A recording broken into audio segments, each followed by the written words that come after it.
Confident, confident, confident. I can be confident, confident, confident, confident. I can be confident at work.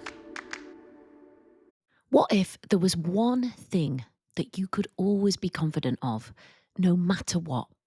No matter what the situation, no matter what you were about to do, no matter your level of competence. What if there was one thing you could always be confident of? Welcome to the Confident at Work podcast. I'm your host and your confidence coach, Anna Manning. And today we're talking about a topic which has been close to my heart this week because I've done something which was outside of my comfort zone. So I'm a governor in a primary school in Brixton, and this place is very close to my heart. This place is in a place where there are high levels of social deprivation, high levels of uncertainty for a lot of people and for a lot of families. And the school is a great place within that community. So this week it was our Ofsted inspection. So that's the regulator that comes to inspect schools. And it's a big thing for schools.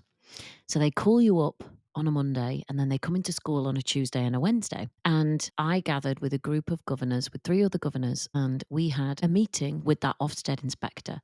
Now, I'm not one of those people who just swans through life being endlessly confident. I don't know if they exist, but I'm not one of them. I'm one of those people who always says yes to opportunities and then gets a little nervous. Now, I know how to handle myself in those situations. I know how to handle myself when I'm nervous, and I can walk myself through it all so that I can stay like online, so that my brain can stay online and so I can do what I need to do.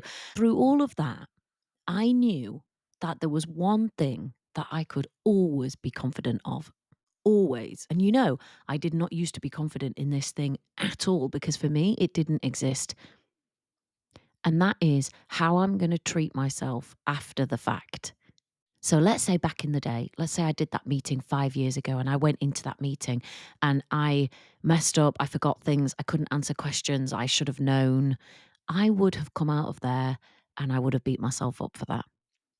I would have said to myself, oh my God, you forgot this, you didn't do that. So stupid. You've let down these pupils, you've let down this community, you've let down these families. How could you? You should have done better. All of that rumination and that beating up that can happen in your head afterwards, that would have happened in my head afterwards. Now, it just so happened that this meeting went pretty well, and I managed to make a good stab at everything that they asked me. So it wasn't a total failure situation. However, I knew that even if it had been, I was not going to be the one beating myself up and giving myself a hard time. That is the one thing that I can always be confident of now. That I'm in a relationship with myself that no matter what, when I get out of there, I am not going to slam myself. I am not going to ruminate, beat myself up, beat myself down. Yes, there might be lessons and things that I can take away, and I can accept that, and I can think about those, and I can do better next time. All of those things that I can still do.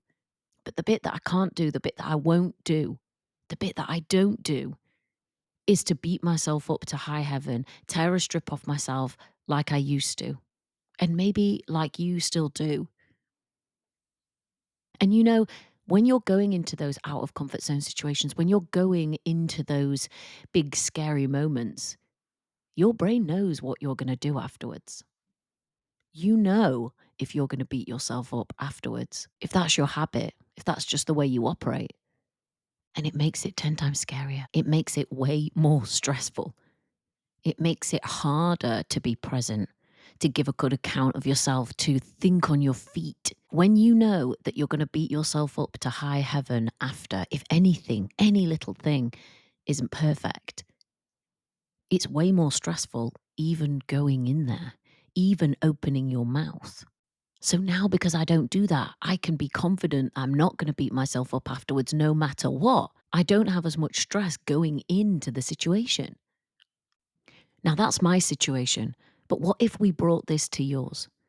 What if you knew, hand on heart, that no matter what, you could be confident that you would support yourself, that you would be behind yourself, Even if you got something a little bit wrong, even if you fluffed up a question or fell over your words or didn't articulate something perfectly, what if you could trust that on coming out of there, you would say to yourself, well done, you. You gave it a shot. You did your best. Maybe there's room for improvement. Maybe we can see how we would go about some things differently, but not beat yourself up, not give yourself a hard time, not tear a strip off yourself. Think about this in the context of a relationship.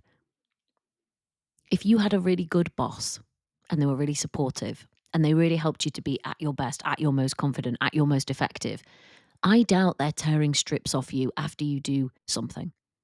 If you got to choose how you programmed your boss, and we talk about this a lot at Confident at Work, but if you got to choose, would you choose a boss that was going to beat you up, tear a strip off you, and give you a really hard time for anything you got wrong?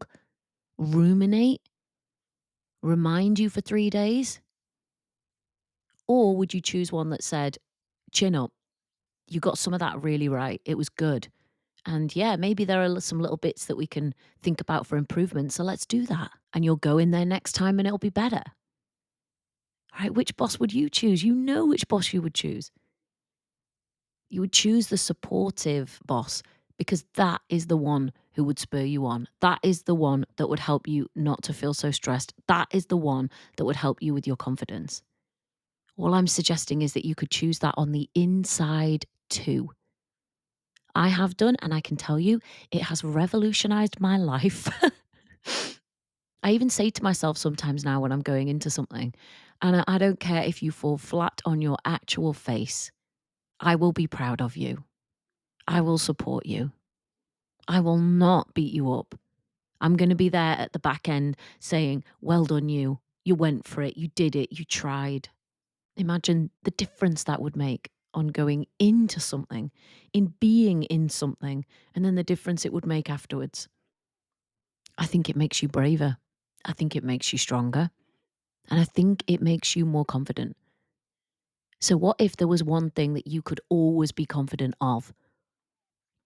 And that was that no matter what, you were going to be on your own side. You were going to be on your team. You were going to back yourself.